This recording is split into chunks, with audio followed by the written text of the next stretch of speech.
Shalom. We are continuing the series of the lectures about harmony in family life, enhance peace in the house.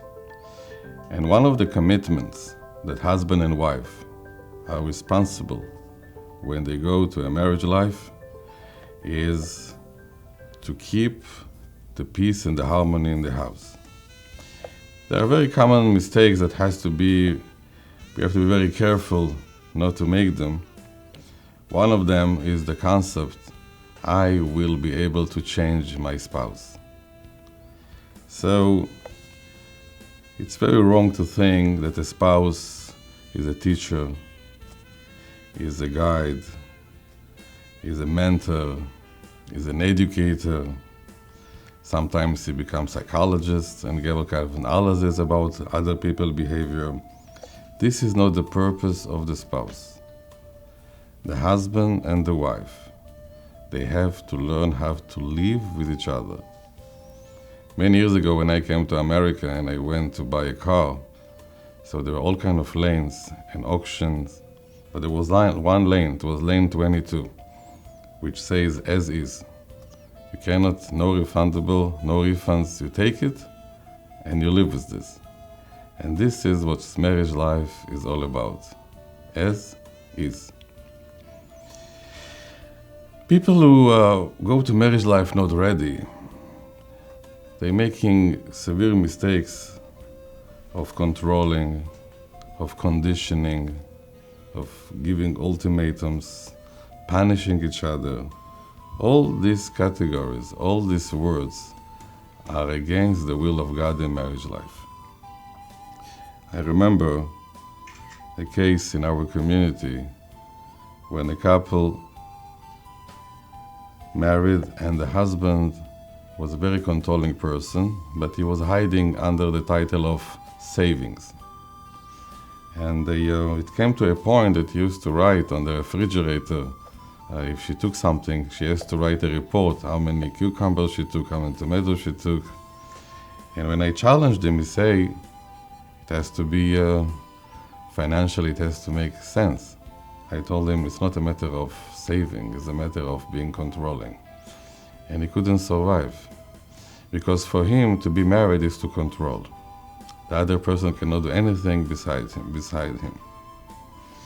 Another case of a woman that wanted to control her husband. Where did he go? What did he eat? How did he speak? Eventually, after 3 years of trying to control her husband, she left alone with 4 walls. She has a full control in the house, but the house is empty. And she called me to ask me to bring her husband back to her. He, of course, says it cannot be. And when I tried to challenge her, she sensed that if she doesn't have 100% control of everything that's happening, she's not happy. This is not what the role of a spouse in marriage life. You are not a dictator. You are living together. And don't condition your happiness if the spouse can or may or want to change. You have to be what you have to be, and you have to let the life to go on. The word of trust, the word of understanding, the benefits of a doubt. It's very, very important.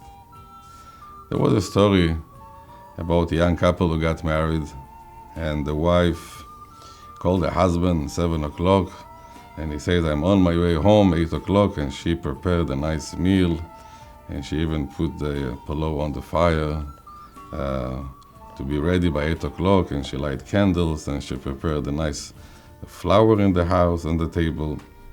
On the way back home, the husband called a phone call from his father. Don't forget that there is a memorial Yeshua of your aunt, and you have to be there.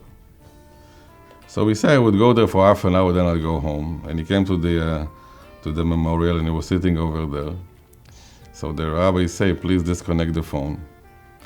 And it's become 8, 9, 10, and he forgot. And he said with his friends, with his family, with his cousin.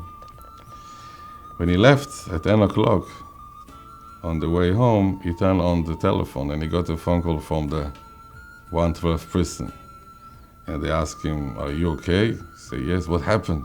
Say, your wife was calling the prison because he didn't come home. And when he came home, she told him, I was waiting for you. You didn't call me. Say, I forgot, I'm sorry. And they came to me, and I told the husband he was very wrong, because if he promised his wife, he has to be home.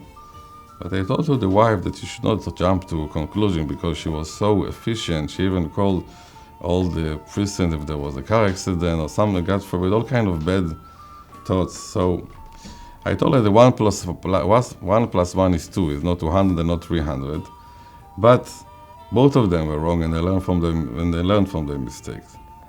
The bottom line is like this: living in harmony means to compromise, to give the benefits of the doubt, not control each other, but living with each other. And this is the most, I believe this is the most important mitzvah in Judaism, to maintain the Jewish house, the Jewish family, and with harmony and peace and love in the house, we are going to build a stronger community and a stronger Am Yisrael. Baruch Adonai Le'olam. Amen.